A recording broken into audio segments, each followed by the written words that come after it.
kenapa ya? Kita bisa punya banyak hal, tapi tetap merasa kosong. Renungan Yohanes 6 ayat 30-35 ini akan membuka satu kebenaran. Mungkin selama ini kita mencari di tempat yang salah. Saudara-saudari terkasih, pernahkah kita merasa sudah memiliki banyak hal, tetapi hati tetap kosong? Yang kita mungkin memiliki pekerjaan, uang, relasi, bahkan pencapaian, tetapi ada sesuatu di dalam diri kita yang belum terisi. Ada rasa lapar, bukan lapar secara fisik, tetapi lapar secara rohani. Dalam Yohanes 6 ayat 30-35, orang banyak datang kepada Yesus Kristus dan bertanya, "Tanda apakah yang engkau perbuat supaya kami dapat melihatnya dan percaya kepadamu?"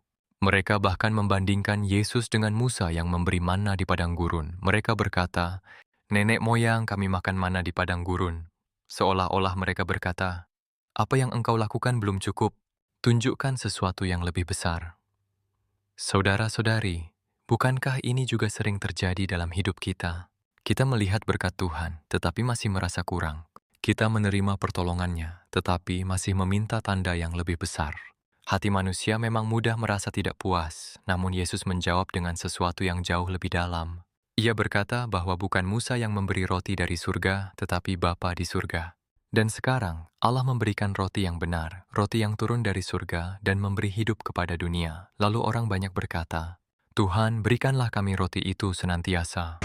Mereka masih berpikir tentang roti secara jasmani. Mereka ingin kebutuhan fisik mereka dipenuhi terus-menerus. Namun Yesus membawa mereka pada pengertian yang lebih dalam. Ia berkata, "Akulah roti hidup. Barang siapa datang kepadaku, ia tidak akan lapar lagi, dan barang siapa percaya kepadaku, ia tidak akan haus lagi." Saudara-saudari, ini adalah pernyataan yang sangat kuat. Yesus tidak hanya memberi roti, ia adalah roti itu sendiri. Artinya, kebutuhan terbesar kita bukanlah hal-hal duniawi, tetapi hubungan dengan Tuhan. Kita bisa memiliki segalanya di dunia ini, tetapi tanpa Tuhan, jiwa kita tetap kosong. Sebaliknya, ketika kita memiliki Tuhan, kita menemukan kepuasan yang sejati, kepuasan yang tidak tergantung pada keadaan. Roti dunia hanya mengenyangkan sementara. Kita makan hari ini, besok kita lapar lagi. Kita mencapai sesuatu hari ini, besok kita ingin lebih lagi. Tidak ada habisnya, namun roti hidup yang diberikan oleh Yesus adalah kepuasan yang kekal. Ia mengisi kekosongan hati kita, memberi damai, memberi makna, dan memberi hidup yang sejati. Saudara-saudari, seringkali kita mencari roti di tempat yang salah. Kita mencari kepuasan dalam uang, popularitas, hubungan, atau kesuksesan. Tetapi semua itu tidak bisa sepenuhnya mengisi hati kita. Hanya Tuhan yang bisa. Yesus berkata, "Barang siapa datang kepadaku."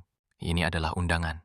Tuhan yang tidak memaksa, tetapi Ia mengundang kita untuk datang. Datang berarti membuka hati. Datang berarti percaya. Datang berarti menjadikan Tuhan sebagai sumber hidup kita. Dan ketika kita datang kepadanya, Ia berjanji, kita tidak akan lapar dan haus lagi secara rohani. Bukan berarti kita tidak akan menghadapi masalah. Bukan berarti hidup kita menjadi sempurna tanpa kesulitan. Namun di tengah semua itu, kita memiliki damai dan kepuasan yang tidak bisa diambil oleh dunia. Saudara-saudari terkasih, mungkin hari ini kita sedang merasa kosong. Mungkin kita sudah mencoba banyak hal, tetapi hati kita belum menemukan ketenangan. Firman Tuhan hari ini mengingatkan, datanglah kepada Yesus. Ia adalah roti hidup. Ia sumber kepuasan sejati. Jangan terus mencari di tempat yang salah. Jangan terus mengejar hal-hal yang hanya sementara. Mari kita datang kepada Tuhan dengan hati yang terbuka. Mari kita percaya kepadanya dengan sungguh-sungguh, dan biarlah Ia memenuhi hidup kita dengan damai, sukacita, dan kepuasan yang sejati. Karena hanya di dalam Tuhan, jiwa kita menemukan apa yang selama ini kita cari. Amin.